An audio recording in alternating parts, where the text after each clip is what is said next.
নমস্কার বন্ধুরা, আমি বিভাস আর আপনারা দেখছেন বিভাস ব্লগস। তোমাদেরকে আজকে জানাবো ওয়েস্ট বেঙ্গল স্টেট ইউনিভার্সিটির তরফ থেকে জারি করা যে পিএইচডি অ্যাডমিশনের নোটিফিকেশন সেটা সম্পর্কে। তো যারা যারা অ্যাপ্লাই করার জন্য ইচ্ছুক আছো তাদের জন্য আজকের এই ভিডিওটি তোমরা পুরো দেখবে এবং আমার চ্যানেলটিকে সাবস্ক্রাইব করে রাখবে, বেল আইকন যেটা আসবে সেটাকেও ক্লিক করবে। তো ফ্রেন্ডস, তাদের অফিসিয়াল ওয়েবসাইটে চলে যাবে, সেখানেই তোমরা নোটিশ সেকশানে সেই নোটিফিকেশনের লিঙ্কটি পাবে, যেখানে ক্লিক করলে একটি পিডিএফ ডাউনলোড হয়ে যাবে।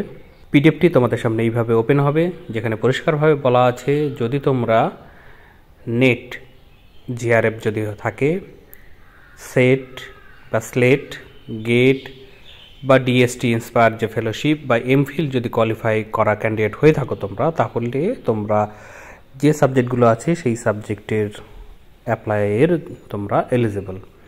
তো যে সাবজেক্টগুলো আছে সাবজেক্টগুলো আমি তোমাদেরকে বলে দিচ্ছি: anthropology, biochemistry, computer science, economics, history, management and marketing, journalism and mass communication, physiology, philosophy, psychology, Urdu, zoology. এর যে টোটাল সিট সংখ্যা সেটাও দেওয়া আছে সাবজেক্ট ওয়াইজ, এবং সাবজেক্ট ওয়াইজই টোটাল সিট সংখ্যাকে আবার ক্যাটাগরি ওয়াইজ ভাগও করা আছে। তোমরা যে ক্যাটাগরিতে বিলং করো সেই ক্যাটাগরিতে দেখতে পারো যে কটি সিট আছে। তো তোমরা যদি ইচ্ছা হয় অ্যাপ্লাই করার জন্য, তাহলে তোমাদেরকে যেটা করতে হবে, তাদের যে অ্যাপ্লিকেশন ফর্ম আছে সেই ফর্মটিকে ডাউনলোড করে নেবে। করার পরে তার সঙ্গে তোমাদেরকে অ্যাপ্লিকেশন ফি বাবদ, যদি জেনারেল ক্যান্ডিডেট হয়ে থাকো তাহলে 1000 টাকা করে, আর যদি SC ST ক্যান্ডিডেট হও তাহলে 500 টাকা করে তাদের যে ইউনিভার্সিটি ফেভার সেটা তোমরা দিতে পারবে। সেটাও 7 তারিখ থেকে 28শে মার্চ পর্যন্তই এটা করতে পারবে। অ্যাপ্লাইয়ের ডেটও তাই। তোমরা যদি ইচ্ছুক থাকো তাহলে অ্যাপ্লাই করবে। আর এর সঙ্গে একটা জিনিস তারা মাস্ট দিতেই হবে, সেটা বলেছে, সেটা হচ্ছে রিসার্চ প্রপোজাল। সেটা 1000 ওয়ার্ডের মধ্যে হয়, সেটাকে তোমরা এর সঙ্গে অ্যাটাচ করবে। ঠিক আছে? এই হচ্ছে বলা যে ডিপার্টমেন্ট অফ হিস্ট্রির জন্যই এটা রেখেছে তারা। তো তোমরা যারা হিস্ট্রিতে অ্যাপ্লাই করবে তারা এই কাজটি অবশ্যই করবে। আর এখানে নতুন ফি স্ট্রাকচার দেওয়া হয়েছে। এখানে এমফিল, পিএইচডি সবই এক।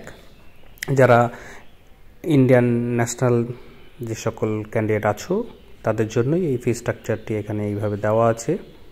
দেখে নাও, অ্যাপ্লিকেশন ফি হিসাবে 1000 টাকা। আমরা যেহেতু এখানে পিএইচডির জন্য আবেদন, তাই এটাকেই ধরবো। এখানে কোর্স ফি আছে দেখো 5500 টাকা, রেজিস্ট্রেশন ফি আছে 5000 টাকা, আর থিসিস সাবমিশনে আছে 8000 টাকা।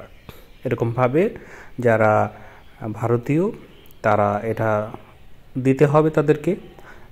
আর SC ST ক্যান্ডিডেটদের ক্ষেত্রে আলাদাভাবে দেওয়া আছে, এখানে দেখতে পাচ্ছ তোমাদের জন্য।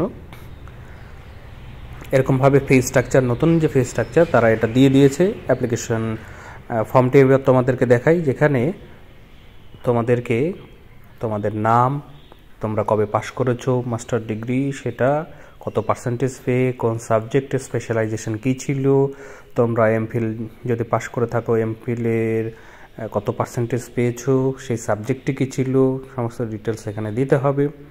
দেওয়ার পরেই দেখো এখানে কোন কোর্সে তোমরা আবেদন করছো, কোন ডিপার্টমেন্ট আবেদন করছো, তোমাদের কি কোয়ালিফাই আছে, নেট, সেট, জিআরএফ বা গেট আছে কি না সেটা উল্লেখ করতে হবে। SC ST কোন কাস্টে বিলং করো সেটা, জেন্ডার কি, তারপরে দেখো date of birth, nationality, fathers বা মাদার্স বা গার্জেনের নেম চাইছে, তারপরে এখানে অ্যাড্রেস এবং communication address, contact number, email ID, এগুলো সমস্ত কিছু দেওয়ার পরে দেখো ডিক্লারেশনে পরেই তোমাদেরকে তোমাদের সিগনেচার দিয়ে এটাকে তাদের যে জায়গা সেই জায়গায় পৌঁছাতে হবে, মানে অ্যাপ্লাইটি করতে হবে।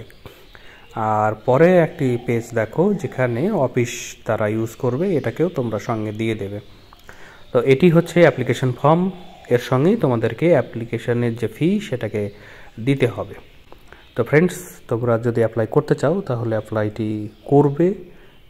এটা যদি বুঝতে অসুবিধা হয় অবশ্যই কমেন্ট বক্সে কমেন্ট করবে, আমি তোমাদেরকে এই বিষয়ে আরও তথ্য দিয়ে সাহায্য করব। এবং পরবর্তীতে এই ধরনেরই ভিডিও পাওয়ার জন্য আমার চ্যানেলটিকেও সাবস্ক্রাইব করে রাখো। তো ফ্রেন্ডস, এই ভিডিওতে তাহলে এটুকুই। ধন্যবাদ।